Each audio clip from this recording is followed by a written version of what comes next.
Quando o Thiago formulou esse curso, eu pensei que isso aqui era uma grande oportunidade. Não subestimem, né, o local e a circunstância, porque ele é mais ou menos improvisado, né? Ou seja, as condições que nós tivemos para... Eu digo nós porque eu gosto de pensar que eu me incluo nesse projeto, né? As condições possíveis para abrir um curso popular, né, público, gratuito, sabe, nessa fronteira de democratização do espaço público, que é um espaço que privilegia classe, raça e gênero, me pareceu incrível, mas não só apenas pelo fato de que o corpo docente que se montou é muito competente. Vocês tiveram aula com o Marcelo, por exemplo, que é meu orientando no doutorado, né? Que é um cara excelente, pô. Não só é um juiz progressista, mas tem uma formação teórica, um horizonte cultural muito amplo. E os outros professores que participam do curso, mais ou menos qualificados, mas todos integralmente comprometidos com o propósito político desse curso. Por que eu acho que ele é grandioso, né? Apesar da sua dimensão ser relativamente pequena em termos de espaço, condição e estrutura? Porque aqui está se projetando o que vai ser a medida ideológica da Defensoria. Em que sentido eu digo isso? O Ministério Público e o Judiciário, eles contam com recursos muito maiores, né? Eu posso dizer isso público porque, enfim, eu tenho que declarar esse dinheiro no imposto de renda, né? E consta, de fato, na minha declaração. Quando eles me convidam para dar aula em pós-graduação, e eu dou uma aula na sexta-noite, uma aula sábado de manhã, eles me pagam R$ 5.400 um dia. Então eu saio de lá com 10 pau no final de semana. É sensacional, assim, né? Você fala, quanto dinheiro que eles têm para gastar nisso.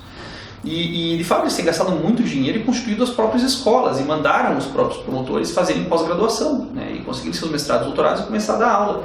E esses promotores colonizaram a academia e o cotidiano forense com uma ideologia punitiva que acredita que prender as pessoas é a solução para alguma coisa, e eles contaminaram o debate público, né, com as suas associações, com essa ideia de que a injustiça da seletividade penal tem que ser universalizada. Quer dizer, eles não estão contentes em prender gente pobre, eles querem prender gente rica com os mesmos critérios de legitimidade, né? Eles querem expandir a injustiça e não nivelar a justiça.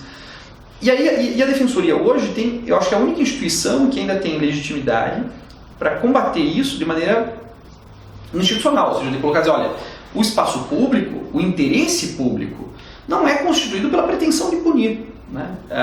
Não pode ser assim, né? Se alguém hoje defende o interesse público, é a Defensoria, não é o Ministério Público, porque o interesse público não é a soma do interesse das pessoas, não é a expressão do interesse coletivo, é a renúncia do interesse individual. Então, um exemplo clássico quando queriam construir uma estação do metrô no bairro de Higienópolis, os vizinhos ficaram muito incomodados, porque eles só gostam de andar em metrô em Paris, né? Em São Paulo é coisa de pobre.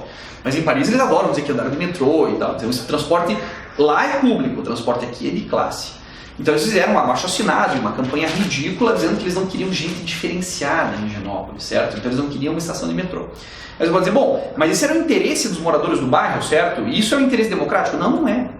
O interesse democrático é quando você renuncia ao teu interesse individual de não ter a estação e reconhece que a estação é importante para as pessoas, para o público. Ou seja, quando você abre mão do particular em favor do universal. Não quando você coletiviza o singular e chama esse particular coletivo de universal.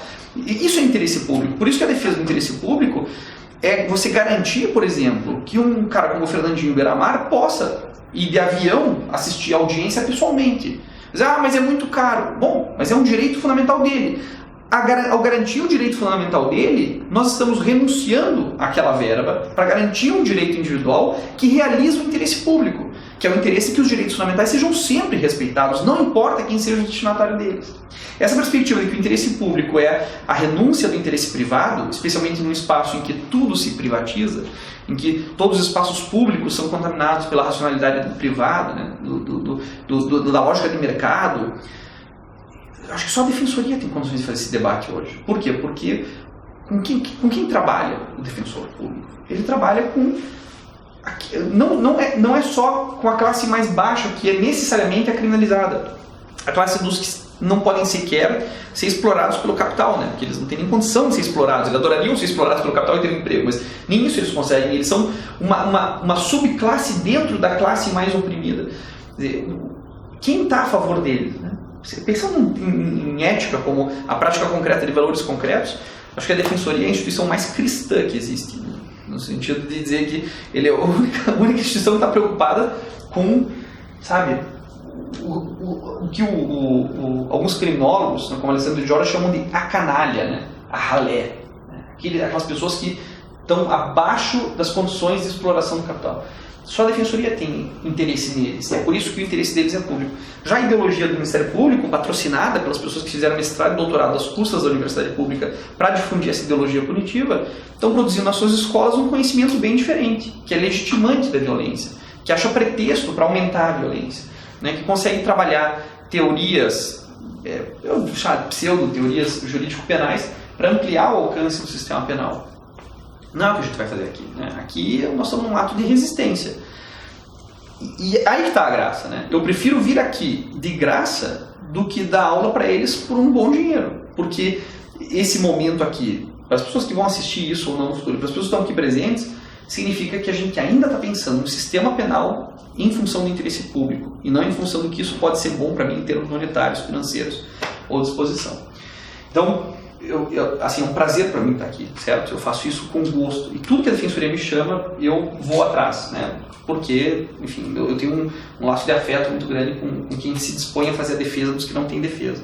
E no final das contas, quando a gente reclama, né, fala, pô, vai até as 10h40, vai até tarde da noite, e você está cansado e com sono, e você fala, bom, é precisamente para as pessoas que estão cansadas e com sono e com fome, que a gente tem que fazer alguma teoria. Então o mínimo que a gente pode fazer é pelo menos se colocar nessa condição para poder pensar. Já que nós temos o privilégio, e vocês também têm esse privilégio, de certa forma compartilham, de poder passar as noites, né, de quinta-feira, num espaço de estudo, de reflexão e não de alienação e embrutecimento, né? Como acontece quando você liga a TV em qualquer canal da TV aberta, né? Literalmente em qualquer canal. Não sei como anda a programação do SBT, mas não tenho grandes expectativas.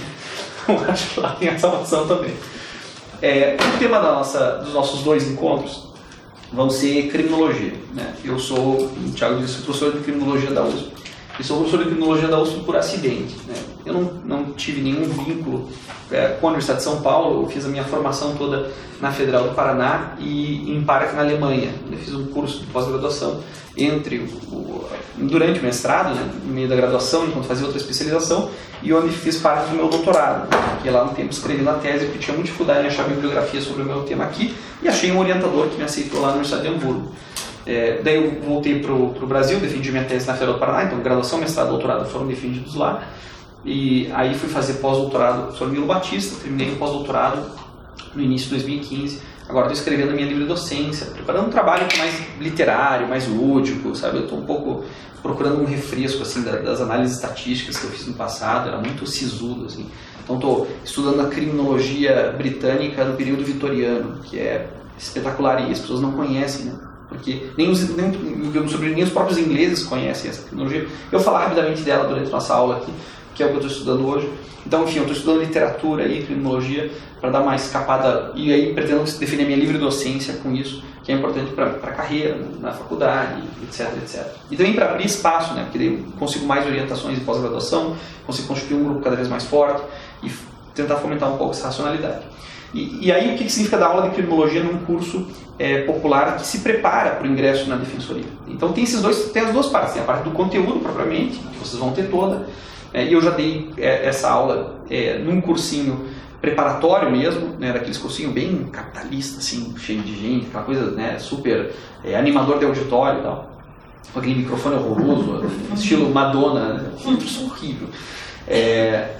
E funcionou bem, porque foi o primeiro concurso para a Defensoria Pública do Estado do Paraná e a gente conseguiu acertar tranquilo todas as questões que apareceram, né? E além disso, o conteúdo criminológico é muito importante.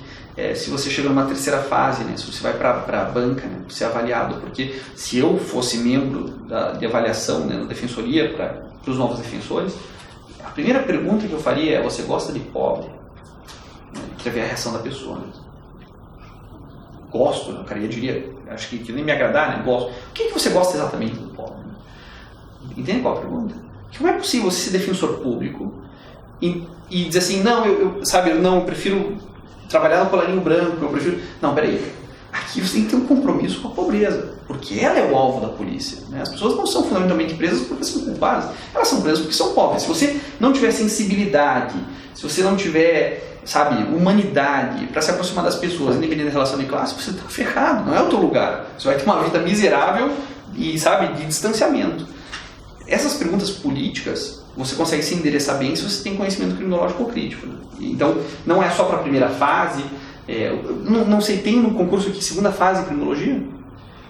Criminologia está dentro do edital de penal. Tá. E aí, mas tem conteúdo criminológico no edital? Sim. Então, veja, pode dar conta no primeiro, acho que na segunda, porque o conhecimento criminológico ele sempre pode aparecer numa pergunta sobre penal como complementar, né? Por exemplo, o cara pergunta sobre bem jurídico, e você fala, olha, bem jurídico é um ônus argumentativo necessário para a criação de lei penal, etc, etc. Entretanto, nós sabemos pela criminologia crítica que o bem jurídico não é objeto de proteção, já que o objeto de proteção declarado na norma penal não é. Então, você ganha repertório, né, para as suas respostas, você ganha qualificação para isso. E isso te coloca numa posição em banca, né, na última fase, com um conhecimento bastante potencialmente crítico. Nos 2 últimos concursos foi o Patrick ele cobrava essa... Pois é, né? Enfim, ajuda muito, né? Dá essa dimensão política do que significa ser um defensor público. Né? O que eu não quero para a defensoria, né? Acho que o Thiago também não quer, o Patrick não quer, nenhum defensor quer. A gente não quer concurseiro, sabe? A gente quer gente com vocação. Porra, eu quero ser defensor. Né? Não, eu quero ser qualquer coisa, eu quero pendurar meus sonhos no olerite. Não, a gente quer, gente para lutar pelos que não têm, né, direito. Então, vamos lá. Criminologia. Então, a primeira coisa que eu tenho que estabelecer para vocês é o que é criminologia. Eu estou chutando aqui, pessoas formadas em direito nos últimos 20 anos não devem ter tido criminologia. Nos últimos 5 anos, devem ter tido criminologia como uma optativa de 6 meses. Se tanto, certo? Mais ou menos essa distribuição dos currículos universitários no Brasil. Nas faculdades públicas, o maior currículo de criminologia que eu conheço é o da USP, né? Porque se você somar todas as disciplinas de criminologia, você consegue 2 anos de criminologia. Nós queremos transformar em 3 anos de criminologia, fazer um percurso completo de formação criminológica. A criminologia fora do Brasil, nas universidades europeias, normalmente é dada na faculdade de Sociologia e é um curso de licenciatura. São 3 anos de criminologia. Então a pessoa se gradua, né? Se torna licenciado em criminologia com 3 anos e aí vai fazer pós-graduação em alguma das áreas da criminologia. No Brasil, por circunstâncias históricas muito peculiares, né, e a gente vai mencionar elas adiante, por causa da visita de um famoso criminólogo positivista chamado Henrico Ferri à Faculdade de Direito do Largo São Francisco, onde ele foi homenageado pelos estudantes com pétalas de rosa, enquanto entrava, né, o grande criminólogo positivista. A criminologia se instalou nas faculdades de Direito, né, por isso que o departamento lá se chama Departamento de Direito Penal, Medicina Forense e Criminologia, certo? Hoje a gente só tem um professor de criminologia, que é quem nos fala, embora boa parte dos professores, né, do departamento, só pode ser minha mãe, né? Embora boa parte dos professores de direito penal tenha interesse naturalmente em criminologia, né? Mas está nas faculdades de direito, e aí aparece como disciplina na graduação com 6 meses, e em 6 meses, para ser sincero para vocês, o que você consegue apresentar é uma síntese da diacronia histórica da criminologia, uma síntese do percurso histórico da criminologia. Se você falar assim, esse autor pensava assim, esse autor pensava assim, esse autor assim, você dá um panorama do que foi o desenvolvimento criminológico. Mas você não consegue propriamente fazer criminologia, né? E a gente vai ver o que seria fazer criminologia a partir da definição. Então, nessa introdução, o que eu estou dizendo para vocês é, a criminologia ainda é uma matéria periférica, certo? Ela se instalou nos currículos universitários a partir do final da década de 90, mas o lugar que ela ocupa hoje nos currículos dos programas de graduação é de uma disciplina optativa de no máximo 6 meses.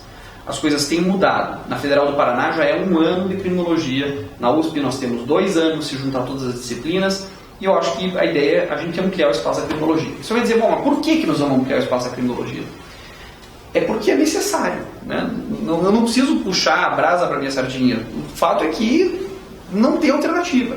A provocação que eu faço para vocês, e para a qual eu não tive nenhuma resposta até agora, que é indicativo que eu devo estar certo, é qual foi a categoria de direito penal desenvolvida nos últimos 30 anos, vou dizer 31 anos, né? Vocês vão entender por quê. Qual foi a categoria penal desenvolvida nos últimos 31 anos que tenha sido assimilada pelos tribunais para diminuir os processos de criminalização, para diminuir a violência do Estado.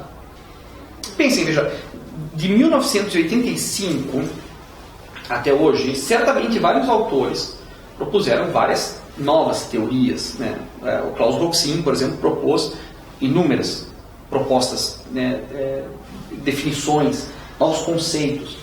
Um dos conceitos do Roxin, por exemplo, foi recalibrar a imputação do tipo objetivo dos crimes dolosos de resultado, não só mais pela causalidade, mas acrescentando a teoria do risco, dizendo que não bastava a produção causal do resultado, mas era necessário verificar se a produção do resultado era a consequência da realização do risco criado na ação do autor.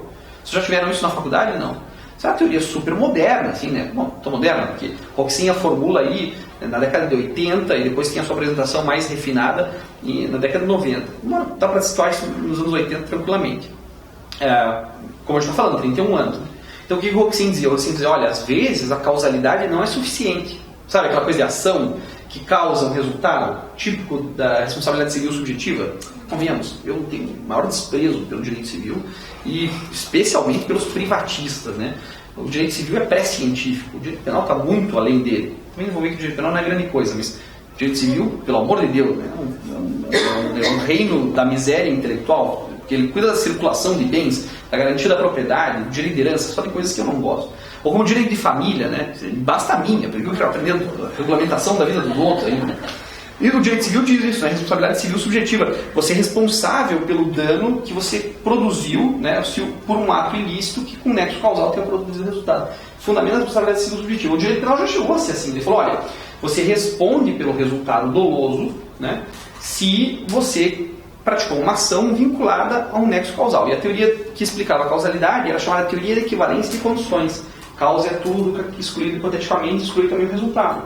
Portanto, não havia causa maior ou causa menor. Ou era causa, ou não era. Porque causa é tudo aquilo que excluído hipoteticamente, exclui também o resultado. Daí porque o nome da teoria era a teoria de equivalência de condições. Todas as causas são iguais. Não tem causa maior ou menor. Porque ou é causa, ou não é. E como é que eu sei se é causa ou não? Causa é aquilo que se eu tirar, não tem o resultado. Certo? Então, toda causa tem a mesma importância. Teoria da equivalência de condições. E essa era a teoria que explicava a atribuição de um crime a alguém por dolo até a década de 80. O Roxin falou, não, peraí, cara, tem casos em que o autor causa o fato, mas não é responsável por ele. Mas como assim? Vamos supor o seguinte, você dá um tiro na perna de alguém, certo? E essa perna produz uma lesão corporal. Mas você é atendido pela ambulância, eles tratam da ferida, o sujeito não perde muito sangue, essa hemorragia é contida, ele entra na ambulância, a ambulância leva ele até o hospital, ele está no quarto, né, do hospital, o hospital pega fogo, incendeia lá, digamos, explode um tanque de oxigênio, enfim, e o sujeito morre intoxicado pela inalação de monóxido de carbono resultante daquele. Fala assim, bom, o sujeito morreu lá por minha causa? Sim, porque se você não atira nele, ele não pega a ambulância, não vai para o hospital naquela noite, certo? Você é a causa daquilo. Mas você criou o risco de morte realizado no resultado? Não. Qual risco de morte você criou? O risco de morte pelo disparo de arma de fogo. Como é que poderia ter sido isso? Bom, poderia ter sido por hemorragia, poderia ter sido porque a bala ficou no corpo e migrou pela circulação para o coração, uma parada cardíaca, poderia ter sido por infecção em função da ferida. Mas quando você atira em alguém, você não cria o risco de morrer, de matar essa pessoa com monóxido de carbono, certo? Então você causa a morte dela, mas você não criou o risco realizado no resultado. Deu para entender a lógica do Roxin? Ou seja, o critério do Roxin veio para dificultar o processo de imputação. Porque ele falou, não basta causalidade. Eu preciso de causalidade e imputação do tipo objetivo de acordo com os critérios do risco criado. Eu só estou falando isso para vocês para dizer que nós temos uma teoria complexa, como vocês podem ver. Uma teoria mais rigorosa para a imputação do tipo objetivo.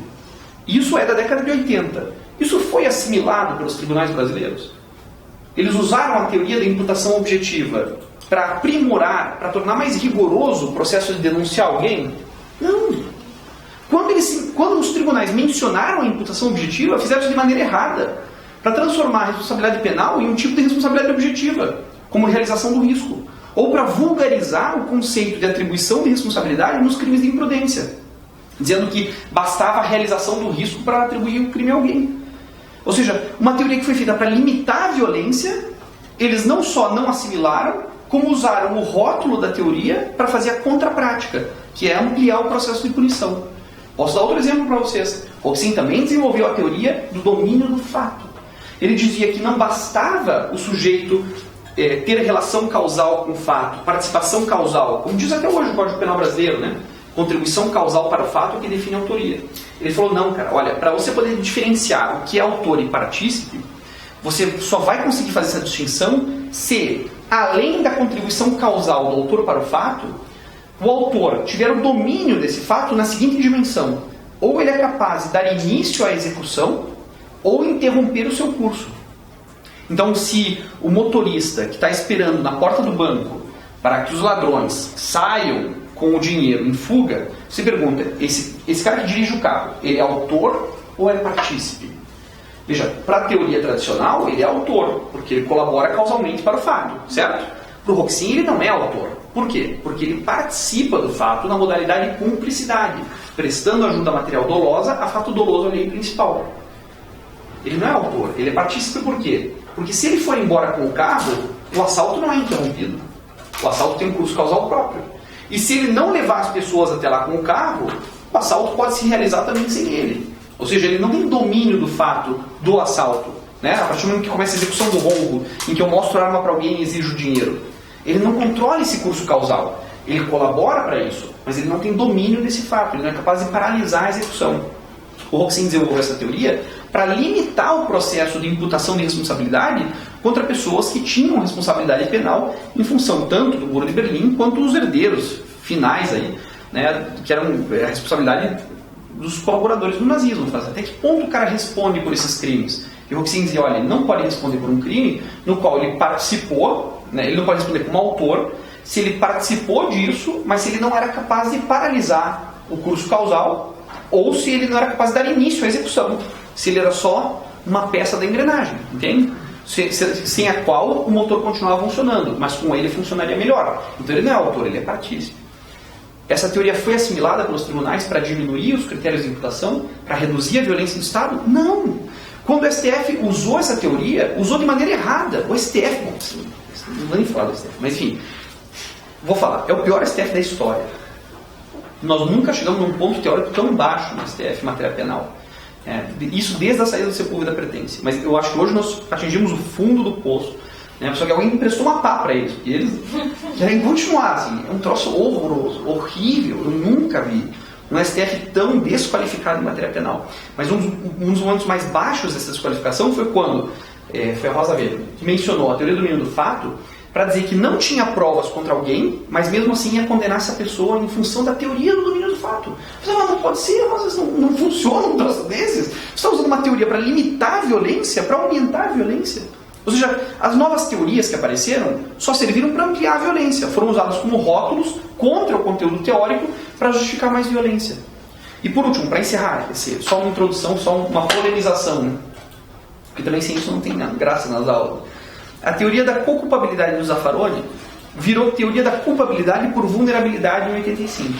O Zaffaroni dizia, olha, ele tinha ideia de co-culpabilidade, porque ele falava, o Estado também participa do crime, porque se ele cria as condições criminogênicas, que autoridade que ele tem para censurar alguém, na medida em que ele coloca a pessoa no limite, né? Se não tem pleno emprego, se as condições de inscrição na vida produtiva são mínimas e o trabalho é a condição da dignidade numa pessoa no Estado capitalista, a pessoa que não puder produzir vai traficar. E aí você vai condenar essa pessoa que não teve uma opção legítima, né? Ah, todo mundo tem escolha. Não, peraí. Eu não sei se as pessoas têm capacidade de escolha concreta. O que eu sei é que as pessoas têm escolhas concretas.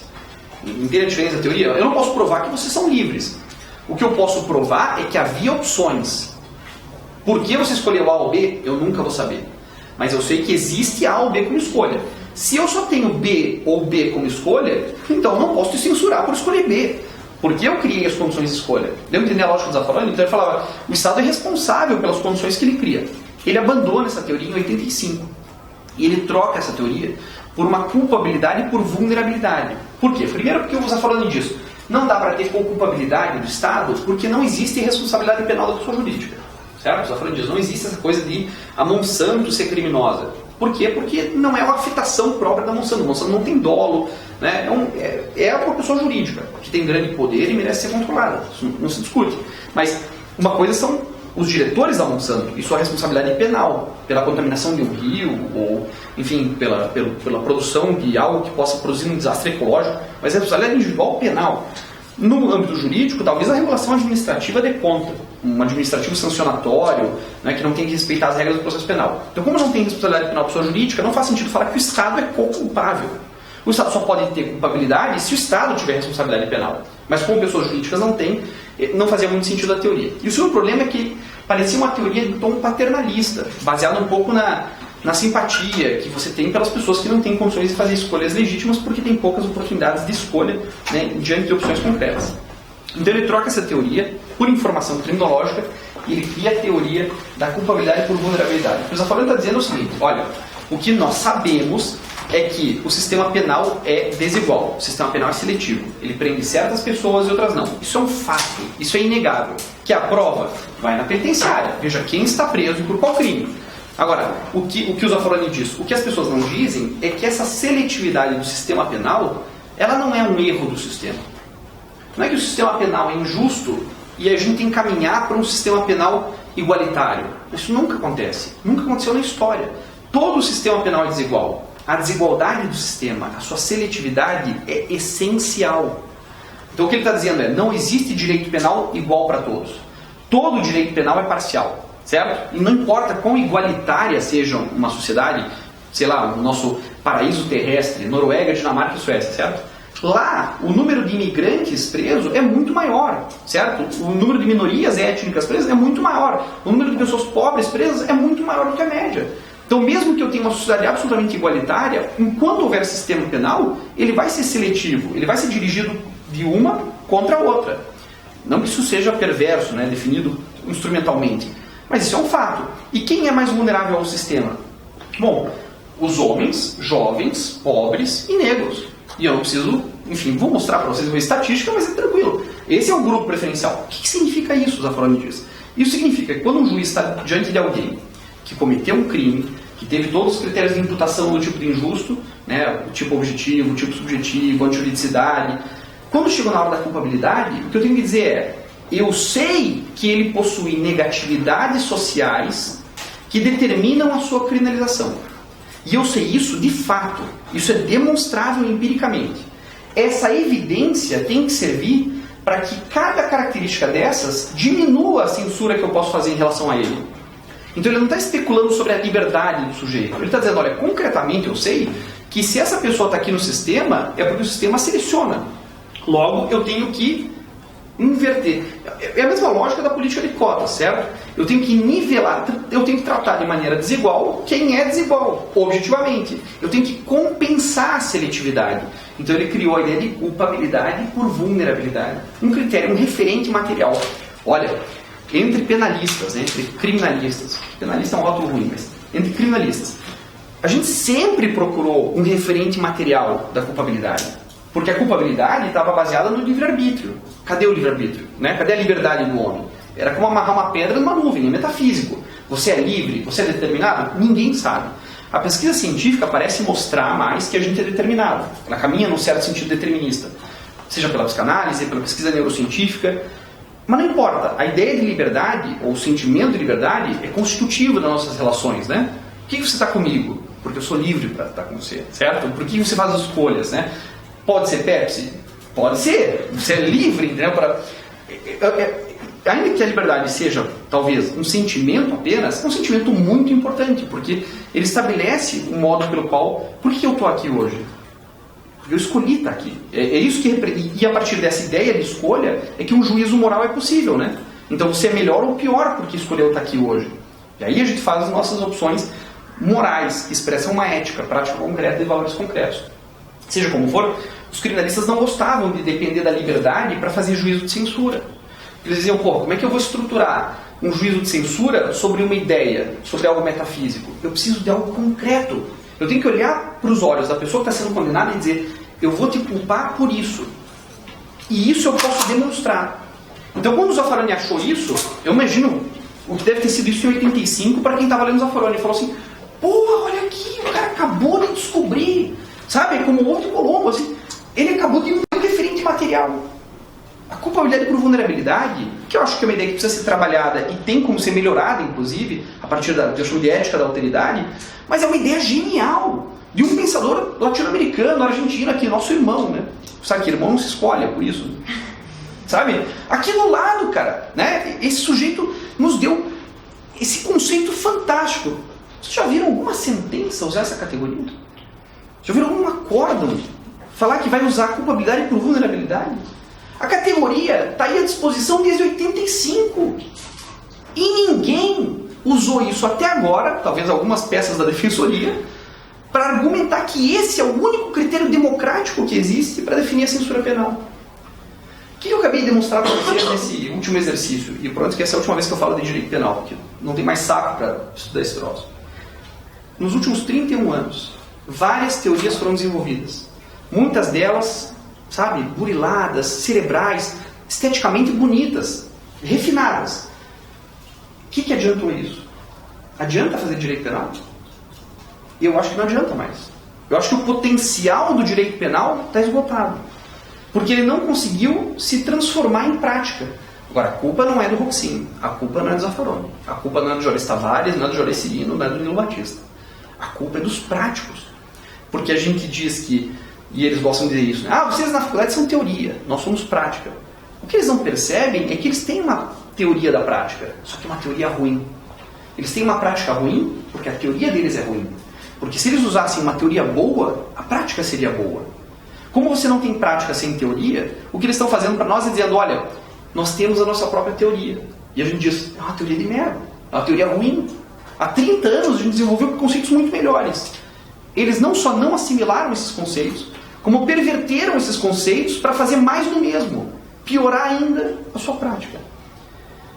Tem futuro a dogmática penal? Vale a pena continuar fazendo direito penal se esse direito penal não consegue garantir a liberdade de ninguém? Veja, você não pode abrir mão do direito penal, certo? Porque, de certa maneira, é tudo que você tem. O que a defensoria tem? O que um advogado tem contra a violência do Estado? Contra a polícia, o promotor, o juiz? Um discurso. Já tentaram evitar a violência com palavras? Tipo, num protesto, falando assim, né? Não me bate! Ele vai te encher a cara de porrada. Você não consegue impedir a violência, mas é tudo que nós temos. Então, o que nós temos que concordar? O direito penal é muito limitado no que pode fazer, mas é tudo que nós temos, certo? Então nós temos que fazer o melhor direito penal possível. Só que fazer o melhor direito penal, hoje, não é suficiente. E o que eu estou dizendo para vocês? É preciso criminologia. Qual que é a vantagem da criminologia em relação ao direito penal?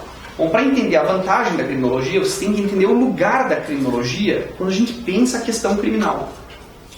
E para ser sincero, assim, eu acho que hoje, se fosse para a gente investir numa área normativa do direito, né, normativa, para conter o poder, eu acho que tem muito mais lugar no espaço do processo penal do que no direito penal. Vocês querem saber? O direito penal do Brasil é bom. Com Juarez Tavares, com Juarez Cirino, com Nilo Batista. Ok? É um bom direito penal. Não com Damasio, não. Com Juarez Tavares, com Juarez Cirino e Nilo Batista. É um bom direito penal. Um direito penal sólido, bem elaborado, científico. Então o direito penal está bom. Agora o processo penal está muito ruim. Né? O processo penal brasileiro, eu não vou nem mencionar porque isso pode mudar, enfim. O problema de estar gravado é que conter certas... em qualquer momento. Né? Você corta, descer um cacete, não tem que descer o cacete e voltar. Não, vamos lá. O fato de que o processo penal brasileiro não se desenvolveu. Ele ainda está numa etapa pré-científica, mas existem bolsões de resistência. Auri Lopes Júnior, Jacinto Nelson Miranda Coutinho, Alexandre Moraes da Rosa. Esses caras estão trabalhando direito penal num outro nível. Né? Mas eu acho que tem muito para se fazer no processo. No direito penal eu diria, olha, se você estudar bem direito penal, você está bem informado no Brasil. Muito bem informado. No processo penal você vai ter que buscar um pouco. E na execução penal também tem pouca teoria de qualidade. Né? Tem muita repetição do óbvio. Né? Esses livros, essa manualística pedestre, esses manuais de... Né? Que dizem, sabe como que fala? O cara diz lá, matar alguém. Esse crime trata do homicídio. Porra, tô lendo, né? Tipo, né? Vejam se não é assim as partes especiais. Em execução penal é a mesma coisa, né? Esse artigo fala sobre a função da pena, metendo no artigo 1, né? função da pena harmônica e a reintegração social do condenado. Eu estou lendo, daí são analfabetos, comprei o livro, mas tenho que queimar minha retina lendo, o cara dizendo que é a mesma coisa que precisa. Então o processo penal e a execução penal tem que ser melhorado. Mas o direito penal, se as pessoas soubessem direito penal e aplicassem direito penal, já seria suficiente. Então, se vocês estão pensando, poxa, mas eu gosto do direito, né? Não gosto da criminologia, eu quero trabalhar no campo do direito. O processo penal precisa mais de vocês do que o direito penal. Né? As teses e dissertações de direito penal que eu tenho lido são muito ruins. As de processo têm melhorado, e as de execução penal também têm mais futuro.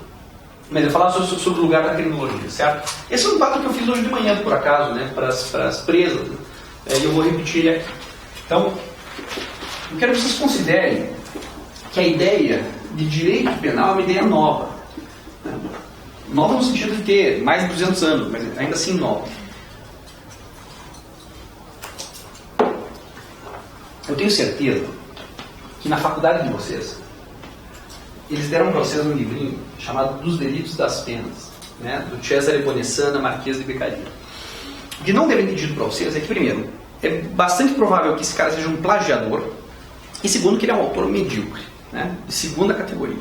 Se vocês quiserem realmente aprender o que é o direito penal clássico, o que é o direito penal ilustrado, vocês têm que ler o Jean-Paul Marat, O Plano de Legislação Criminal, do Jean-Paul Marat. Esse, sim, é um livro que dá a dimensão do que foi a ideologia liberal burguesa dentro das ciências criminais. Mas não importa. Pegando o Cesare Bonessana, Marquês de Beccaria, você ficaria desconfiado disso, né? Marquês de Beccaria. Entende por quê? Se isso é ideologia liberal burguesa, como é que o grande arauto disso é um marquês? O que burguês gosta de fazer com a realeza? Cortar a cabeça, certo? É o que o Robespierre faz, né? Ele é o incorruptível. Robespierre vê um rei e fala, off with your head, né? Tchau a cabeça. Esse é o propósito da burguesia. Ou então, no limite, a burguesia negocia com a realeza e transforma ela numa coisa decorativa, como é a rainha da Inglaterra, certo? Serve para dar um certo senso moral para aquele país, mas fora disso, enfim, é uma figura decorativa. É a boa velhinha lá, ornamentada com a coroa. Ela não significa nada a não ser o símbolo que ela é, embora o símbolo signifique muita coisa.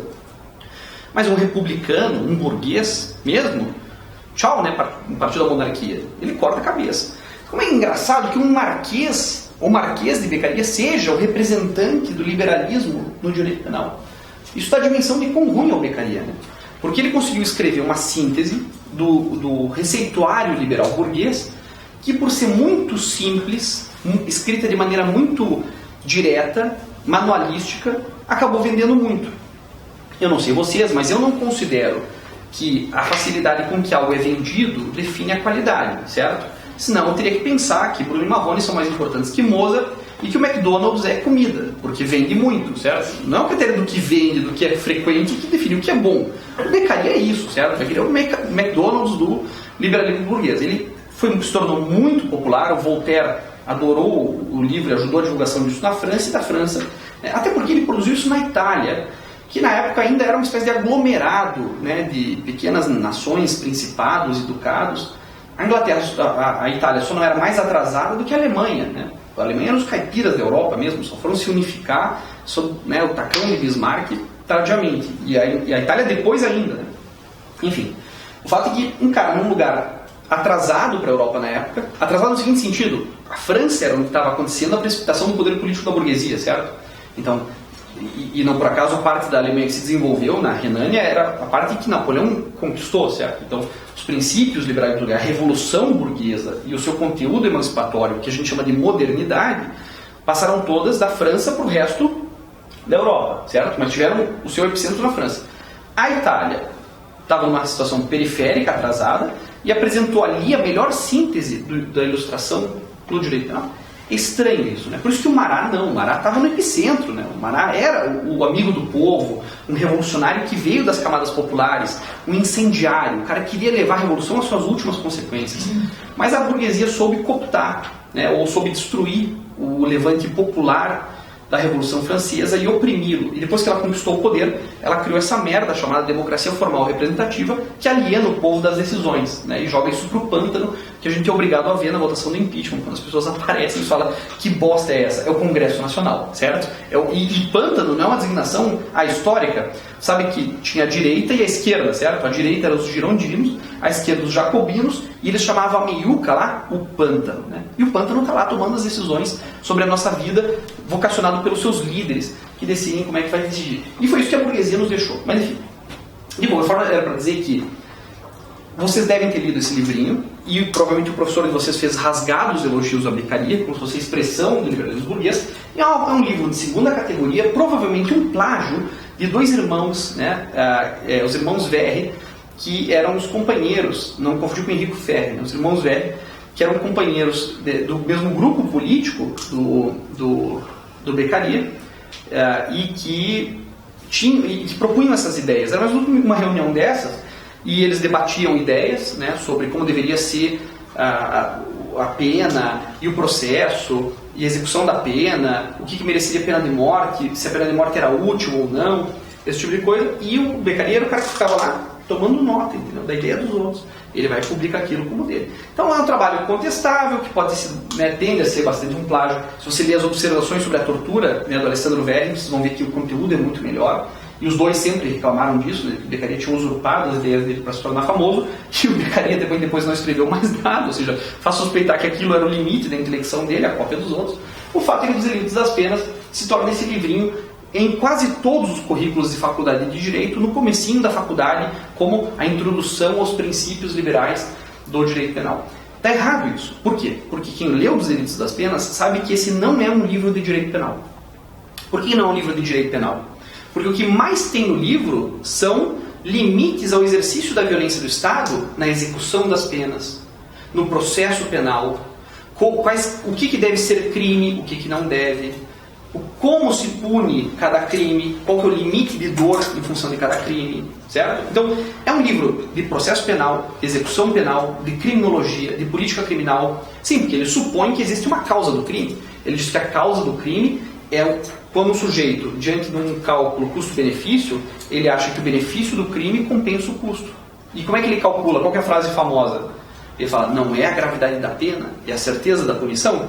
Então ele supõe que a pessoa, antes de cometer o crime, faz um cálculo racional. Eu vou ser pego por esse crime ou não? E se ele não tiver certeza que ele vai ser punido, parece que a vantagem no crime transforma esse cálculo utilitário. Então, qual que é a causa do crime para ele? Para ele, a causa do crime é uma decisão racional, custo-benefício. E se essa é a causa do crime, como é que você combate isso? Com leis cruéis, execuções públicas? Eu queria falar, nada disso adianta. Isso é coisa de sanguinário, coisa de bárbaro, coisa de não burguês, coisa do poder despótico. Numa sociedade civilizada, em que a gente admite que todo homem pode usar a razão, inclusive para cometer crimes, o que nós temos que assegurar são instâncias de controle formal que assegurem que a pena vai ser cumprida, que a justiça vai prevalecer. Então a gente tem que reforçar um sistema de justiça, com toda a sua civilidade, para passar a certeza de que não importa quem viole a regra, o crime nunca compensa. Então é um livro de criminologia, é um livro de política criminal, é um livro de processo penal, é um livro de execução penal. Quase não tem direito penal ali. E, no entanto, aparece nos currículos de direito como direito penal. Por isso que dá para dizer que o livro do Beccaria, o livro do Marat e os outros livros que representam o pensamento, né, ilustrado do direito penal, na verdade são livros de ciências criminais. Por quê? Porque ele está pensando como um todo, né? Ele está pensando a questão criminal. Ele está pensando tudo, processo, execução, como se fosse uma coisa só.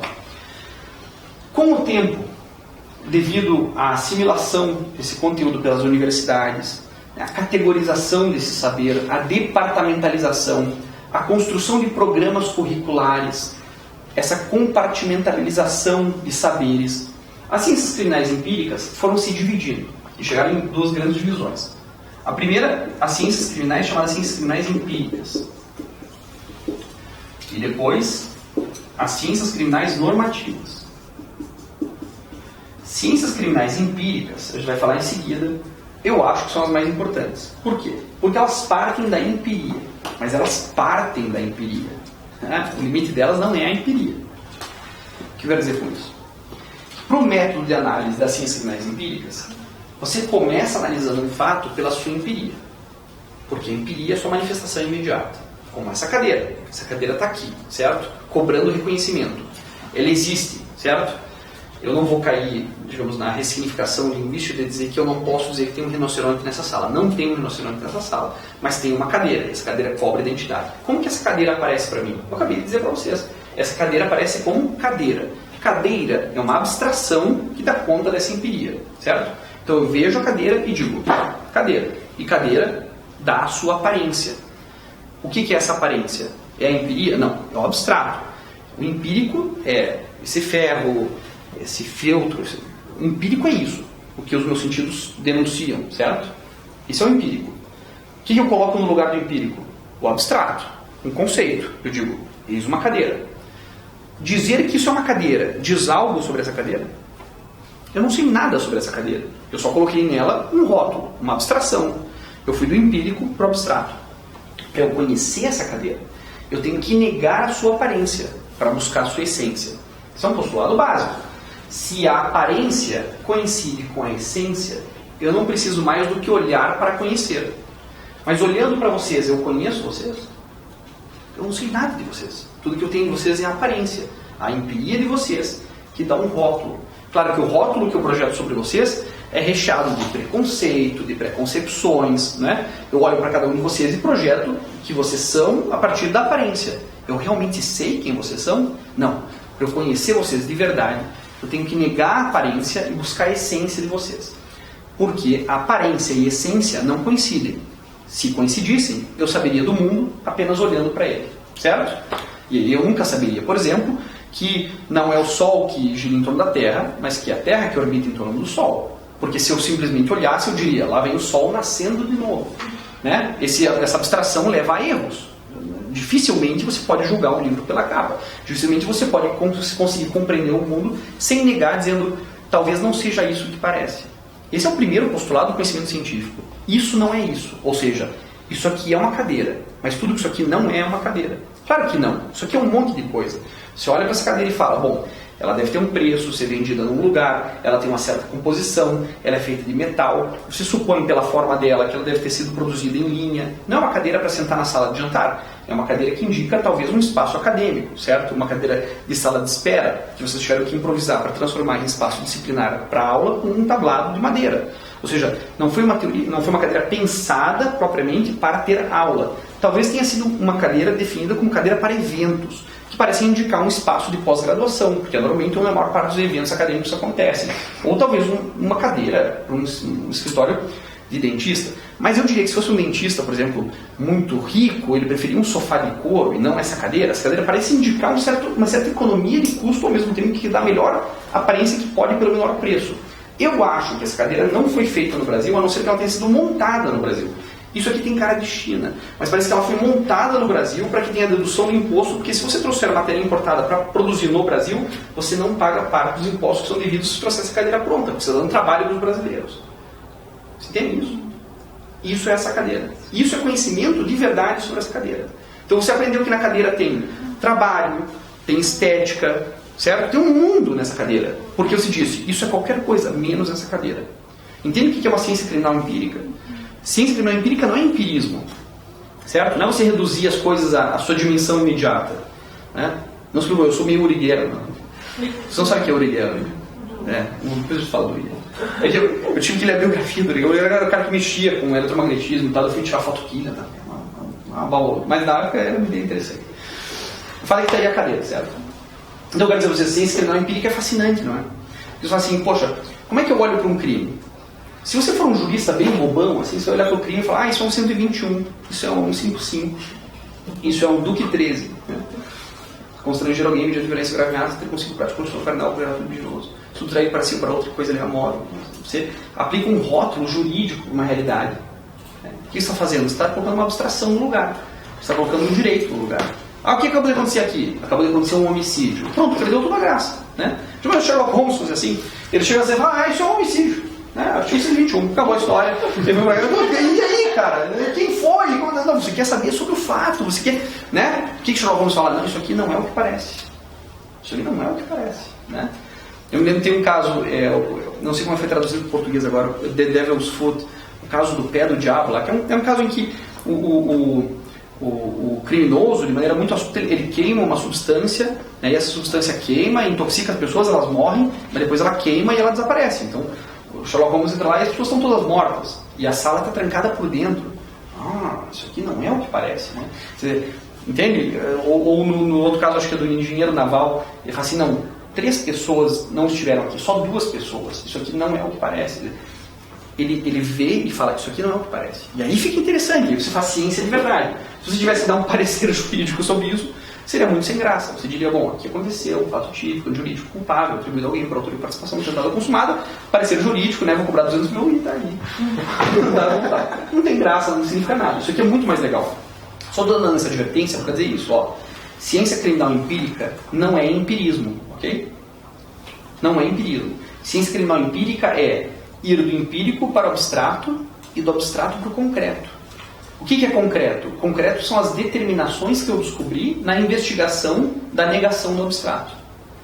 Quando eu disse que essa cadeira não era essa cadeira e comecei a pesquisar o que ela é, além do que ela é, eu descobri um mundo nela. E aí eu volto para essa cadeira e ela continua sendo cadeira. Eu não mudei o nome pelo qual eu chamo, eu ainda chamo de cadeira. Mas eu sei que tem nela muito mais coisas. E se fosse uma outra cadeira, eu teria um outro mundo. Vamos supor que fosse uma cadeira de madeira artesanal. Seria um outro universo, entende? Mas é a mesma cadeira, não é?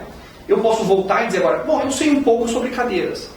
Eu sei um pouco, e eu sei o tamanho da minha ignorância. Você conhece a ideia do círculo da ignorância? Se você fala assim, poxa, eu conheço isso aqui, certo?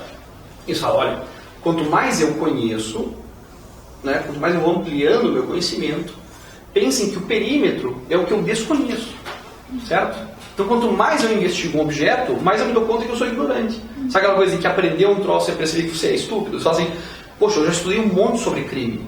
O que você sabe sobre crime? Muito pouco. Diferente do secretário de segurança, que acha que sabe alguma merda. Não sabe merda nenhuma. Né? O ministro da Justiça também não sabe merda nenhuma. Mas é porque, como ele não sabe o quão ignorante ele é. Porque ele nunca investigou de verdade. Ele nunca se interessou pela cadeira. Ele simplesmente disse cadeira e se sentou nela. Né? Entende qual a lógica? Investigar a empiria te dá uma dimensão muito maior do mundo, mas isso vem com um preço, que é a humildade científica. Você não pode fazer criminologia e ser pretensioso como um jurista. Um jurista pode dizer, não, eu sei direito penal, tudo bem, mas aí acabou o teu mundo. Porque o teu mundo é uma nova abstração que você põe na realidade. O que um criminólogo quer fazer? Quer negar essa realidade. Isso não é um 121. Entende? Isso aqui é uma vítima. Isso aqui é uma relação de poder. Isso aqui é um bairro violento. Isso aqui é desigualdade de classe. Isso aqui é a polícia. É um mundo que tem aí. Não é um 121 que você põe para dar conta normativamente do fato. Viu como é muito mais legal fazer isso? E é por isso que eu não faço mais isso. Mas enfim, não tem como não fazer isso. E a gente vai ver por quê. Então vamos começar pelas ciências criminais normativas. Quando eu digo ciências criminais normativas, alguém vai me dizer, então não pode nem ser ciência, porque o normativo não é científico. Ela, certa medida, eles têm razão. Por quê? Porque o conceito mais aceito de ciência é que ciência é tudo aquilo que pode ser falseável, sabe? Por exemplo, uma característica do conhecimento científico é que ele é provisório, né? A gente acha que sabe uma coisa até descobrir que essa coisa não é, e isso substitui o conhecimento anterior. Todo conhecimento científico sabe disso. Eu sou provisório enquanto a evidência me sustenta. Quando a evidência me contradiz, eu tenho que achar uma explicação melhor para essa evidência. Então eu acho que a Terra é plana. Eu descubro que a Terra não é plana, porque a tecnologia me permite circunvegá-la. Eu digo, olha, então o planeta Terra é esférico. Não é esférico, porque daí um satélite vai, tira uma foto e mostra que a Terra é geodésica. Não é exatamente uma esferinha, não é uma bola de gude, ela é mais ou menos, certo? Ela é geodésica. Então você muda, o conhecimento é sempre provisório e vai se falseando. Aqui não tem falseamento, tem? O direito diz que é e é, certo? E quando que não é? Quando o direito diz que não é. Ele não se falseia, ele se afirma continuamente. O conhecimento do direito não é provisório, ele é permanente. Então tem gente que diz que a gente não poderia dizer que existem ciências criminais normativas. Eu não sei. Acho que se a gente considerar que existem particularidades nessa ciência, que ela tem método e objetos próprios, parece que poderia resgatar alguma autonomia científica. Como eu falei para vocês, quando eu falei de Juarez Tavares. Juarez Tavares dá conhecimento científico do crime. Né? Eu acho que ele dá mesmo. Porque se a gente considerar que as ciências criminais normativas têm que ser adequadas a princípios, e os princípios são estruturas estruturantes de saber, daria para pensar que existe ciência criminal normativa. Enfim, ciências criminais normativas, nós temos 3.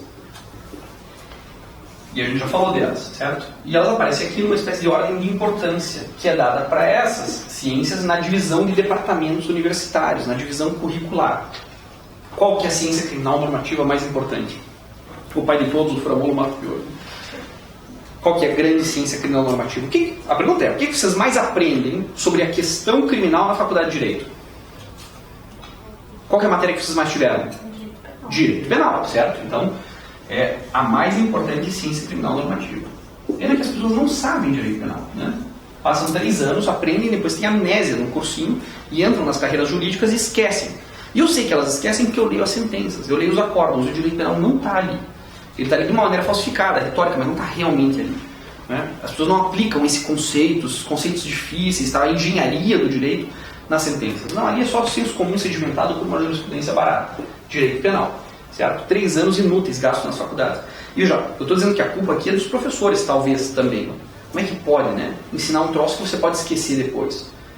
Já pensaram nisso? Que as pessoas que hoje viabilizam o maior crime contra a humanidade são formadas em direito? Eu acho que estou exagerando. Qual é o maior crime contra a humanidade praticado no Brasil hoje? É o sistema carcerário. Ou tem algo pior? Eu tenho certeza que tem crianças sendo exploradas em minas de carvão no interior do Maranhão, certo? Mas se eu pensar numa escala humanitária, com quase 700 mil pessoas, né, sob alguma forma de repressão penal, o maior crime contra a humanidade praticado no Brasil é o sistema carcerário. Quem é responsável por ele? Nós, os engravatados, os formados em direito. Nós somos muito incompetentes nas faculdades, porque a gente dá lá direitos humanos, direito constitucional, e os caras se tornam selvagens, certo? Nazistas, que mantêm campos de concentração e dizem, não, eu estou cumprindo a lei. Que porcaria de faculdade é essa, né? A faculdade de Direito dessensibiliza, desumaniza, produz pessoas que não se importam com o resultado das suas decisões e que dizem, não, é culpa do juiz de execução ou a culpa é do executivo que não reforma as penitenciárias. Mas você sabe para onde está mandando essas pessoas? Ou deveria saber? Você já entrou numa penitenciária? Você já viu quais são as relações de violência lá dentro? Quais são as condições de vida? Não, eu apenas condenei o cara em função do artigo tal. Não, você não pode se esconder nisso, certo? Cadê a tua ética? Entende o que eu quero dizer? Os professores também são responsáveis por isso. E eu me frustro continuamente. Eu digo, pô, mais uma turma, estou dando aula, eles vão ter amnésia, eles vão reproduzir o sistema. Porque a ideologia é muito forte nessas instituições. Né? No Ministério Público, no Judiciário. Por isso que a gente está mesmo num ato de resistência, sabe? Tentando resgatar, vejam, com a resistência, resgatar o direito penal. Dizer, não, pô, você tem que respeitar o direito penal. Você tem que provar, né, dentro dessas categorias, que são categorias buriladas pela melhor dogmática penal alemã do mundo. Né? Melhor dogmática penal alemã do mundo. No sentido que você se apropria do direito penal alemão para o Brasil transformar o seu direito penal em um instrumento rigoroso de limitação da violência do Estado. Porque a única coisa que o direito penal pode fazer, a única coisa que ele pode fazer é limitar a violência do Estado. O direito penal não consegue proteger bens jurídicos, o direito penal não faz ninguém mais seguro. A gente sabe disso, né? Há 200 anos, né, a sociedade vem tentando usar o direito penal para proteger pessoas. Como é que tem sido essa experiência? Né? Você pode ir no necrotério, passar a mão pelos pés gelados e falar assim, o direito penal protege a vida. O direito penal não protege a vida, certo? O direito penal, talvez uma dimensão oculta, garante a propriedade. O direito penal garante a dignidade sexual, que já é discutível com o bem jurídico. Né? Talvez o exercício da liberdade sexual, mas dignidade sexual parece que colocar dignidade no sexo, porque é um lugar que eu deveria manter indigno, diria o Bukowski. Né? Não vem colocar dignidade no sexo. Né?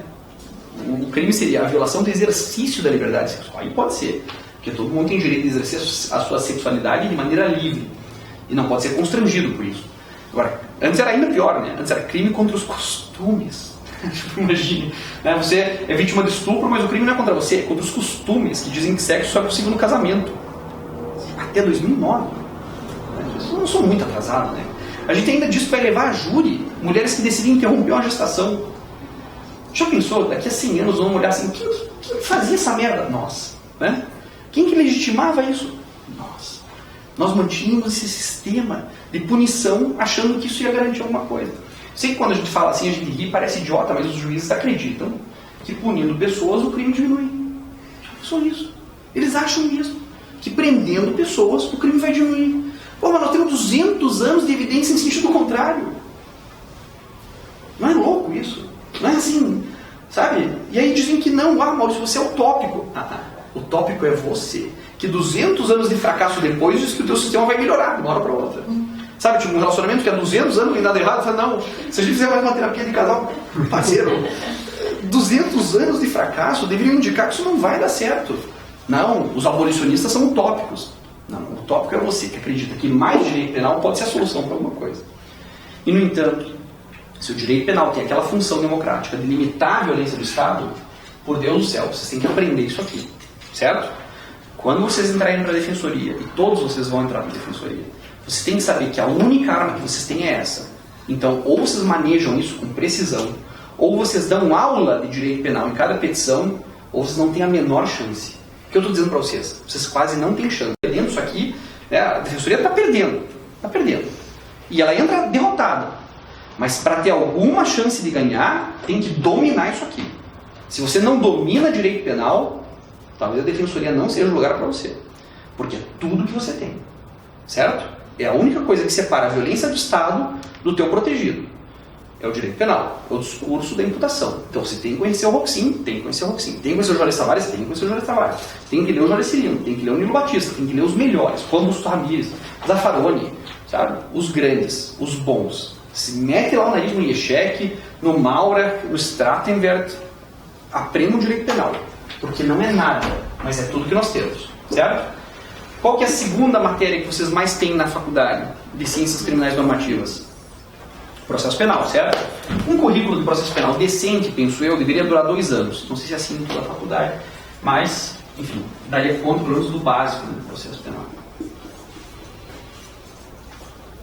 O que é o processo penal? Bom, o processo penal é a dinâmica do direito penal, certo? Então aqui a gente diz que tem que ser você tem que atribuir a alguém uma ação que caracteriza o tipo objetivo de um crime, atribuído a ele por relação causal mais teoria de elevação do risco, conforme os critérios de imputação do risco resultado do Roxin, que pode ser doloso ou imprudente no tipo subjetivo, com todas as distinções entre dolo direto de primeiro grau, dolo direto de segundo grau, dolo eventual, imprudência consciente e imprudência inconsciente, ou crimes de omissão, que tem posição de garantidor, no caso de omissão imprópria, com produção de resultado de dano causal, mais situação de perigo conhecida para o bem jurídico, capacidade concreta de agir e a não evitação do resultado evitável por omissão do sujeito. Então são critérios de imputação que depois vão ser vistos como legítima defesa, se há ou não uma agressão injusta atual iminente de direito próprio à lei, como estado de necessidade, como situação de perigo para o bem jurídico, que só pode ser protegida mediante violação de outro bem jurídico igual ou inferior, que se for superior a gente vai discutir isso na inexigibilidade, estado de necessidade, exercício como dever legal, exercício do horário de direito ou consentimento titular do bem jurídico. Fora isso, você vai para a área da culpabilidade, imputabilidade, consciência da utilidade, exigibilidade do cumprimento do Código Penal, autoria e participação tentada ou consumada, atribuída a um sujeito conforme a necessidade dos critérios da pena. Direito penal. Mas como é que você preenche esse modelo? Com prova. Prove que essa pessoa subtraiu. Prove que essa pessoa dolosamente matou. Prove que essa pessoa não estava em legítima defesa. Prove que essa pessoa tinha mais de 18 anos e sanidade psíquica capaz de atribuir a ela essa decisão como um fato livre. Prove isso, certo? Já o direito penal no Brasil, eu falei para vocês, tem uma certa base teórica, o processo penal não tem. Vocês querem ver um dos grandes erros, é quando falam que, por exemplo, contraditório pela defesa são princípios. Não são princípios, são regras. Leiam lá na Constituição, a todos será assegurado o contraditório pela defesa. Quando se fala que algo é princípio, o princípio é uma estrutura estruturante, certo? Ela põe a estrutura, mas ela não está na estrutura. Para quem toca um instrumento musical, é fácil entender essa ideia quando se fala de claves, sabe? Tipo clave do sol. O cara vai tocar piano, ele não toca clave do sol e começa a tocar. A clave do sol está em cada nota, não está? E é o critério para saber se o cara desafinou ou não. Para você entender se a melodia, se a harmonia são corretas, você tem que ver se elas estão corretas conforme a clave. A clave estrutura a estrutura, mas ela é uma estrutura estruturante, porque ela não se toca. Ela é condição de toda nota. E ela está em toda nota, mas ela não está. Deu para entender o que é um princípio? Um princípio é uma condição de ser. O direito penal tem vários princípios. Tem o princípio da legalidade, o princípio da culpabilidade, o princípio da legitimidade. O processo penal só tem um princípio, que é o princípio dispositivo, que funda o sistema acusatório. Lembra estrutura estruturante? Você cria um núcleo de significação, mas já um núcleo que não tem posição fixa, que estrutura as condições de produção, é um princípio como estrutura estruturante. O princípio é dispositivo. O que diz o princípio dispositivo? Quem produz as provas são as partes. Quem produz as provas é acusação e defesa. E o juiz? O juiz só controla a produção, mas ele não opina. O momento em que o juiz vai afirmar a certeza que ele tem sobre o fato é a sentença. Nada pode ser mais enganador do que aquela tradução latinesca falsa e estúpida de dizer que sentença é um sentimento. Deus me livre de ser julgado pelo sentimento de alguém, certo? Se você vai condenar alguém, você tem que ter certeza. E não é certeza em função de uma dúvida razoável. Não é certeza absoluta mesmo. Se você não tiver... A dúvida razoável funciona para julgamento colegiado. Para julgamento singular, você tem que ter certeza que foi o coronel Mostarda com o castiçal na biblioteca. Se você não mostrar as 3 cartas que provam autoria, materialidade e imputação nexo causal, não vale nada. Você tem que ter certeza. Você está mexendo com a liberdade de alguém. Pô, mas se eu tiver dúvida? Ótimo. Quem tem dúvida, absolve. Porque in dúbio, pro réu. Isso não é um princípio, é uma regra. In dúbio, pro réu. Se você tem dúvida, você decide a favor do sujeito. Não é um princípio, não é uma sugestão, não é um mandado de otimização. É uma regra. Na dúvida, você absolve. Mas isso serve para todas as dimensões do direito penal por meio da prova. Olha, eu não consigo demonstrar que foi doloso. Legal, então é imprudente. Eu não consigo demonstrar que ele criou o risco específico no resultado. Então não tem tipo objetivo. Eu não consigo provar que ele não estava em legítima defesa. Então aceite a tese de legítima defesa. Entendem a lógica? Você só pode condenar a partir do que você demonstrou dentro dessas regras que é verdade. E se você tem dúvida, viva a dúvida. Porque na dúvida você decide a favor do réu. Em qualquer dimensão. Deu para entender? Não consigo provar que ele é autor. Então ele é partícipe. Se você não conseguir provar, você tem dúvida. E se você tem dúvida, você tem uma solução certa. Quando eu digo que só tem um princípio no processo penal, e esse princípio é dispositivo, o que eu quero dizer é que a construção dos fatos passa pelas partes, nós estamos renunciando à verdade. Não quero saber o que realmente aconteceu. Não me interessa saber o que aconteceu. Eu tenho que achar uma solução justa. E a solução justa, às vezes, implica negar o próprio fato. Vamos dar 2 exemplos. Um primeiro é bíblico, certo? Qual que é a decisão na mitologia cristã mais justa de toda a história? Qual que é a decisão mais justa da história bíblica, assim, da mitologia cristã? Qual que é? Ninguém fez catequese, eu fiz 3 anos de catequese. Aquele rei que mandou pôr. Aquele rei? Não é qualquer rei. É o homem mais sábio do mundo. Sabe qual é a história do Salomão, né? O cara muito esperto, Salomão. Deus aparece a Salomão e fala assim: por seres tu, ó Salomão, filho de Davi, etc, etc, eu vou te dar o que você me pedir. Pô, imagina, Deus aparece aqui, né, dá qualquer coisa. Eu falo, pô, eu quero 3 tricampeonatos pro Curitiba Futebol Clube, depois eu quero 36 anos sem perder pro nosso rival, que não vale a pena mencionar, né, enfim, porque é o exemplar da burguesia pequena de Curitiba, que não vale a pena, da República de Curitiba, esse tipo de coisa. Enfim, eu pediria coisas óbvias, mas Salomão era muito esperto. Salomão falou assim: meu senhor, eu não quero nada, dai-me sabedoria. Ele falou: porque soubestes pedir, eu vou te dar tudo de acréscimo, vou te dar mulheres, dinheiro, escambau, deu tudo para ele, porque ele queria sabedoria. Então Deus deu a esse homem uma sabedoria infinita, esse é o homem mais sábio do mundo. Ele está lá sentado no trono e aparecem 2 mulheres escandalosas, meio o programa do Ratinho, né? Ah, esse filho aqui é meu, esse filho aqui é meu, esse filho aqui é meu. Salomão não tem acesso ao DNA, sabe? Ele não sabe se é verdade, se essa criança é filho de um ou de outro. O que ele faz? Ele truca, né? Ele fala: soldado, corta essa criança ao meio, dá um pedaço para cada um e acabou. Ele está trucando, certo? E daí uma das mães diz 6 e fala: não, prefiro então que tu dês a ela, né, do que ver o meu filho dispensado. Tu eres a verdadeira mãe, dá a criança e acaba o resultado. Solução justa? Boa solução, certo? Ela era a mãe? Vai que essa mulher era tão safada, tão ordinária, que ela sacou que o Salomão nunca ia cortar a criança ao meio, certo? Então o cara trocou e ele mentiu. Quer dizer, mas nós estamos felizes com a decisão. Ele chegou à verdade. A gente sabe se a verdade, que era filha de uns 2 ou de uma terceira, a gente não sabe a verdade. Não importa. O fim do processo penal não é descobrir a verdade, é chegar a uma solução que funcione socialmente. Então, essa coisa de querer saber a verdade, se você quer saber a verdade, você está disposto a violar os meios, sabe? A pessoa acha que está sendo traída. Todo mundo está sendo traído, certo? Mas se você vai investigar, você vai descobrir. E aí o problema é que você vai violar a confiança do teu parceiro, não é? Aí você vai pegar a senha da pessoa, vai entrar, sabe? Você vai violar o direito da pessoa porque você quer saber a verdade. Você quer saber a verdade você vai descobrir. Entende qual a lógica? Vai ser boa essa verdade?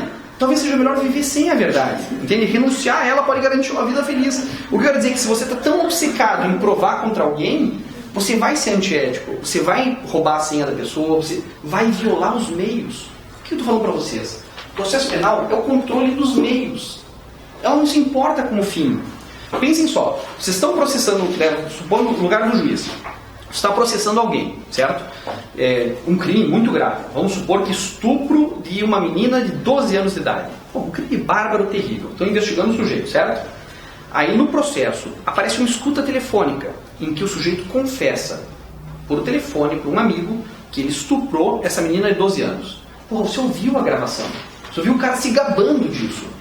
Só que essa conversa foi feita no 16º dia da interceptação telefônica.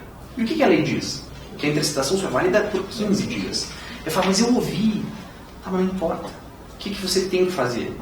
Você, mesmo sabendo a verdade, diz, a decisão certa é anular o processo. Eu não tenho prova, eu vou absolver, ou então eu tenho que anular pela ilegalidade da escuta, devia ter terminado no dia 15. O processo é nulo. Você pega isso e dá para a imprensa divulgar? Não, né? Entende o que eu quero dizer?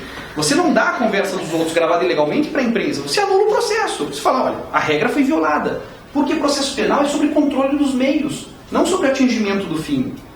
Por isso que o processo penal tem que renunciar à verdade. Vocês já ouviram isso em algum curso de processo penal? Ninguém fala isso, mas é tão elementar, porque foi para isso que criaram o processo legal devido, né? Due process of law. O devido processo legal, como dizem alguns. O processo legal devido à lei. E aí, quais regras tem o processo legal devido? É o princípio do juiz natural? É a regra do juiz natural. O que é o juiz natural? É que o juiz não é de ocasião. O juiz é definido antes pela lei. Então você não vai ser julgado pelo teu inimigo porque eles deram um jeito de criar uma vara especializada. Certo? Você vai ser julgado pelo... Ah, mas doutor, nós queremos uma vara especializada. Agora, não interessa. Quem que era o juiz antes do fato? Quem que era o juiz definido pela lei? Antes. Porque eu não posso ser vítima de uma reorganização do judiciário que me coloque num juiz de linha dura. Eu quero o juiz que eu tinha antes, seja linha dura ou não. Entende o que eu quero dizer? Esse é o juiz natural. Isso é um princípio? Não, é uma regra. Se não se cumpre a regra, o que acontece? Não tem processo. Você não pode ser acusado desse fato. O processo acaba. Por isso que não existe nulidade relativa. Toda nulidade aqui é absoluta. Porque você está violando um direito fundamental, definido como regra no artigo 5º. No artigo 5º. Sabe? É direito fundamental. Não é uma sugestão, não é um princípio. Quando fala que vai ter contraditório, vai ter preferencialmente, se possível, contraditório? Não. Vai ter contraditório. O cara pode ser julgado à revelia? Não pode, porque não tem contraditório. Você entende qual a lógica? Diz que vai ter ampla defesa. O que é ampla defesa? Bom, ampla defesa é em contraposição a algo, certo? Ampla defesa, acusação estrita. O Ministério Público pode produzir prova contra você? Pode. Dentro da lei. Estritamente dentro da lei. Mas e se você produzir uma prova ilegal a teu favor? Pode? Pode. Você tem direito à ampla defesa. Você pode vulgarizar as regras, você não pode torturar alguém, certo? Mas você pode produzir uma prova não autorizada por um juiz, por exemplo, né? Vai que você grava o teu vizinho, né, escondido, e ele confessa que ele é homicida e não você. Você, pô, você está se defendendo. Você pode incriminar o cara por isso? Não. Você pode se defender com isso? Pode. Entende qual a lógica? Aquilo não serve para incriminar, mas serve para te defender, porque a defesa é ampla. E ampla defesa implica o quê? Defesa pessoal ampla e defesa técnica ampla. São regras, não são recomendações, não são princípios. E isso é processo penal. Agora, vejam bem, se seguindo as regras do processo penal, eu conseguir demonstrar com certeza que o sujeito praticou uma ação de tipo jurídico culpável, por autoria ou participação tentada ou consumada, eu posso aplicar uma pena. Não é que eu devo aplicar uma pena. Eu posso, certo? Diz o direito penal que essa pena só pode ser aplicada se for necessário e suficiente para reprovar e prevenir. Eu nunca vi nenhum juiz justificar que a pena é necessária e suficiente. Certo? Porque para dizer que a pena é necessária e suficiente, ele teria que me dizer que ele não tem mais nada para fazer. Ó, nós tentamos assistente social, nós tentamos um psicólogo, mas não deu. A pena é absolutamente necessária. E mais do que necessária, ela vai ser capaz de resolver o caso. Está escrito lá, né? Artigo 59. A pena deverá ser necessária e suficiente para reprovar e prevenir. Provou isso dentro das regras do jogo, você pode condenar alguém. E se for condenar alguém, você tem que fazer isso dentro de regras. E essa é a terceira matéria das ciências criminais normativas, que a gente aprende na faculdade de Direito como uma parte do direito penal, certo? Como um apêndice do direito penal, que é a execução penal. Eu duvido que vocês tenham tido aula de execução penal especificamente, né? Vocês tiveram endosmetria da pena, um pouco de execução penal dentro das aulas de direito penal, mas alguém aqui estudou sistematicamente a lei de execução penal? Falta grave, defensoria vive disso, certo? Vive disso, de saber os critérios de remissão, indulto, execução penal. progressão de regime, certo? Bom, a progressão está dissolvida, mas enfim. Execução penal. Execução penal coloca as condições de humanidade para você poder aplicar e executar uma pena combinada a alguém que foi provado, dentro das regras mais rigorosas que existem, né, da engenharia científica do direito penal, que praticou uma ação de tipo jurídico culpável para ser atentado consumado. Isso é um curso de direito, certo? Normalmente não é bem dado. Quem acha direito penal fácil não teve direito penal direito. Né? E eu não os culpo de não ter processo penal direito. Nós estamos muito atrasados no processo penal ainda. Mas eu acredito que a gente vai construir uma teoria, né, de direito penal. Se vocês quiserem hoje estudar direito penal, a base para isso é a Bill of Rights, é o complemento da Constituição dos Estados Unidos da América, que criou o processo legal devido, lá na 4ª, 5ª, 6ª, 7ª e 8ª emendas da Constituição americana. Você vai encontrar todo o conteúdo, né, dessas regras processuais que se respeitam como tal. E ninguém estuda isso. Mas enfim, está aí. Isso é o direito, certo? É tudo que nós temos, não é suficiente. Então a ciência criminal normativa, que depende da norma. Nós estamos falando aqui do dever ser. Né? Olha, deveria ser assim. O processo deveria ser assim. A pena deveria ser assim. Certo? A autoria deveria ser definida dessa forma. Deveria ser. O que é isso? Isso é uma abstração. É algo que a gente põe no lugar da empiria. Certo? Teve um homicídio. O que a gente coloca lá? Isso aqui. E a gente cria um sistema para isso. Que é o sistema de justiça criminal. Eu não sei muito sentido ainda dizer que tem justiça nele, porque não tem. Mas é o sistema de justiça criminal. É a polícia, é o Ministério Público, é a Defensoria, os advogados privados, o Ministério Público, é a penitenciária, é a Casa do Albergado. É o sistema de justiça criminal. São as agências de controle social que operam isso aqui. Certo? Isso aqui é monopólio de juristas. Certo? Portanto, é responsabilidade nossa. Isso aqui não é obra, né, de um tirano, né, de um ditador. Não, isso aqui é produto de gente bem educada. E se isso aqui produz a miséria que aparece aqui, é porque nós temos um problema de formação aqui. Então eu posso tanto culpar as universidades por não estarem formando o direito, quanto culpar as instituições que estão deformando as pessoas no processo. Eu julgo as pessoas pela sua ação, mas eu julgo a ação pelo resultado. Qual que é o resultado desse sistema de justiça criminal? É o maior crime contra a humanidade. Portanto, eu tenho que voltar a pensar na ação das pessoas que estão fazendo isso. O que isso aqui está cheio? Isso aqui está cheio de ideologia.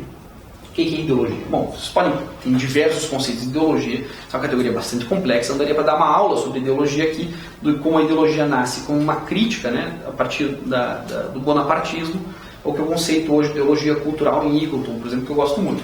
Mas, de certa forma, dá para dizer que o conceito tradicional de ideologia ainda funciona como falsa consciência da realidade. Falsa consciência não é uma consciência mentirosa, não é uma mentira que você conta. É algo que você diz para si para naturalizar uma realidade. Ou seja, quando você diz que a realidade é assim, você está usando um discurso ideológico que justifica essa realidade. Marx dizia que o conhecimento científico não se limita em compreender o mundo, ele tem que transformá-lo. Quem tem um conhecimento ideológico é incapaz de transformar o mundo. Por quê? Porque ao invés de compreender o mundo, ele explica o mundo. Então aqui em volta, né, eu passei por 4 ou 5 moradores de rua. Alguém me diga, por que tem morador de rua? Claro, você pode dar uma invernizada nisso, falar morador em situação de rua. Por que existem essas pessoas? Deve ter uma explicação, certo? Alguém vai me dizer, não, é porque elas não se esforçaram o suficiente, é porque, sabe, a meritocracia vale, mas... porque elas usam drogas. Como se quem tivesse uma bela casa não usasse muita droga também. Por que existem isso? Tem uma explicação para isso, não tem? Tem um discurso ideológico que permite que a gente passe por essas pessoas. O Stanley Cohen tem um livro muito interessante, chama States of Denial. Eu acho o maior criminal do século XX, eu acho o Stanley Cohen sensacional. E esse livro me impactou muito, assim, quando eu li, eu me dei conta da minha hipocrisia cotidiana. Ele diz, olha, eu tinha 8 anos de idade, morava na África do Sul, e estava cumprindo meus afazeres domésticos e fui levar o lixo lá fora. E quando eu cheguei com o lixo lá fora, eu vi um cara comendo do nosso lixo. Ele largou o lixo correndo e voltou para casa e falou, mãe, tem um cara comendo do nosso lixo. E a mãe dele falou, não, meu filho, é assim, é que infelizmente no nosso país. E ele falou, bom, ela começou a me explicar o mundo. Ela começou a dizer que isso era natural, que isso fazia parte do mundo, que a pobreza era parte do mundo. Ela não estava querendo compreender, ela estava explicando aquilo. Entende o que é ideologia? O direito é muito ideologia. O direito não é só ideologia. Mas há muito de ideológico no direito. Por quê? Porque isso que permite que os juízes vão dormir à noite. Eles não se sentem responsáveis pela miséria do sistema penal, porque eles dizem, eu estou cumprindo a lei. Então eles podem dizer para eles que o que eles estão fazendo é racional. Está definido na lei, tem uma certa razão de ser, está atendendo a certos princípios. Entende como o direito pode mascarar a realidade, tornando-a natural? O direito penal vai dizer que o fato de a gente ter 600 mil presos, quase 700, faz parte. Certo? Que tem sentido. Adivinha só, não tem sentido. A gente não precisa ter essa quantidade de presos. Cada país produz a quantidade de presos que quer. Eles dizem que não, que isso é consequência do que as pessoas fazem. E a gente olha na criminologia e fala, não, isso não é o que as pessoas fazem. Isso é o que vocês fazem com as pessoas. Agora, cuidado. Isso não significa tratar essas pessoas como coitadinhos, certo? Há muitas pessoas que estão na penitenciária que são pessoas muito violentas, por determinações que a gente pode discutir. A criminologia, ela não é condescendente, ela não é apologética. Ela não diz, sabe, ai, você é vítima da sociedade. Tem gente que é vítima, mas tem gente que não é, certo? Sei lá, um editor de um grande jornal que mata a namorada. Não sei se ele é vítima da sociedade, eu sei que ele praticou um fato brutal e violento. Eu tenho que entender esse fato. Tudo compreender não é tudo perdoar. Já viram essa, né? Tudo compreender não é verdade. Tudo compreender não é tudo perdoar. Eu compreendo Hitler, acho ele um filho da puta. Entende? Se eu pudesse, eu acho que deviam matar o Hitler na primeira oportunidade. Tudo compreender não é tudo perdoar. Mas sem compreender, perdão é impossível. Certo? O espaço do perdão é o espaço da compreensão. Mas não significa que compreender ou tentar entender a realidade vai te transformar, sabe, num cara soft, que vai perdoar tudo, sabe, numa espécie de, sei lá, guru indiano, assim, né? A ideia de que você pode abrir espaços de não violência pressupõe primeiro perceber que a violência é catalisada por esse processo. Deu para entender? O direito penal cumpre uma função ideológica. Não estou dizendo que direito é ideologia. Estou dizendo que há muito de ideológico no direito. Porque eu disse para vocês que o direito também pode ser resistência, né? É tudo que nós temos para enfrentar o sistema. Porque o direito é resistência. Não é só ideologia. Mas há muito de ideologia no direito. Especialmente nas ciências criminais normativas. Porque esse direito permite condenar as pessoas. Se você vê as decisões do STF, são decisões absurdas, estúpidas. Estúpidas. Em matéria penal, são mais do que estúpidas. São... Eu tinha que controlar a crítica ao STF. Né? Mas eu estou tão decepcionado com as pessoas que estão lá, porque elas sabem. Elas sabem. Elas não são ignorantes. Né? Eu gosto de pensar que elas não são ignorantes. Tem uma delas que eu sei que é ignorante, mas... Né? Os outros... Eu não preciso dizer quem é, vejam as sessões, mas... Eles sabem isso. Ou deveriam saber isso. Ou têm condições de saber isso. Mas o pior é isso. Sabe aquela coisa de perdoar os pais, eles não sabem o que fazem? Como é que se fala isso se eles sabem o que fazem? Eles sabem, ou têm condições de saber, certo? Eles não são personagens bíblicos posteriores. É como se você tivesse crucificado ao lado de Jesus, já soubesse da história, que está ali o Filho de Deus, e ainda mais desse, não, uma de sacana, você está louco? Tudo que eu quero é agradar o cara. Deixa que você poder voltar e falar assim, adivinha com quem eu tirei um selfie, assim, com o Filho de Deus. Você sabia disso, você teve a possibilidade de conhecer a história. Né? Pôncio Pilatos, a gente fala, você foi um cagão, um covarde, você não viu culpa no cara e condenou, mas você não sabia, né, de verdade que ele era o Filho de Deus. Já pensou? Se você soubesse, pô, soltem esse cara, vamos lá jantar lá em casa, pelo amor de Deus, como é que fazem isso com Jesus? Né? Você sabe da história. Eles estão lá, eles sabem da história. Mas eles são pior que o ladrão, né? Do outro lado da cruz. Que não sacou. Ele fala assim, se você sabe disso e faz isso em nome da lei, você não tem o direito de ser ingênuo. Você é cínico. Todas as decisões... O STF não acabou de relativizar a presunção de inocência? Falou que tem execução provisória de sentença? Como é que ele fez isso? Ele chega e fala assim, sabe o quê? Foda-se a lei, o mundo está muito violento, nós vamos aqui violar essa regra constitucional. Não, eles disseram, a regra constitucional comporta uma interpretação que diz que eles usaram o mesmo discurso do direito para violar o direito. Eu não sou analfabeto, eu sei que está escrito no artigo 5º. Ninguém será considerado culpado senão após trânsito em julgado sem exploratória. Leia aquilo de novo. Ninguém será considerado senão após o trânsito em julgado. Não é após o julgamento colegiado. Você não pode dizer que está escrito A, está escrito B. Eu sei ler, está escrito isso. Existe um limite para a hermenêutica. Eu não sei bem onde está esse limite. Mas não dá para negar a literalidade da lei. Eles negaram isso. Ou seja, eles mostraram o aspecto mais ideológico do direito. Mostrando que pelo direito quase tudo se faz. Até o maior crime contra a humanidade. Enquanto você diz que está cumprindo a lei. Entende o perigo do direito? O direito não é ideologia, porque você pode usar esse mesmo discurso para desmascará-los. falando, ó, vocês usaram a teoria errada, vocês não entendem nada, vocês não fizeram direito, vocês fizeram chicana, retórica. Certo? O seu direito pode ser resistência, mas o que ele tem de resistência é muito pequeno diante do que ele tem de ideológico.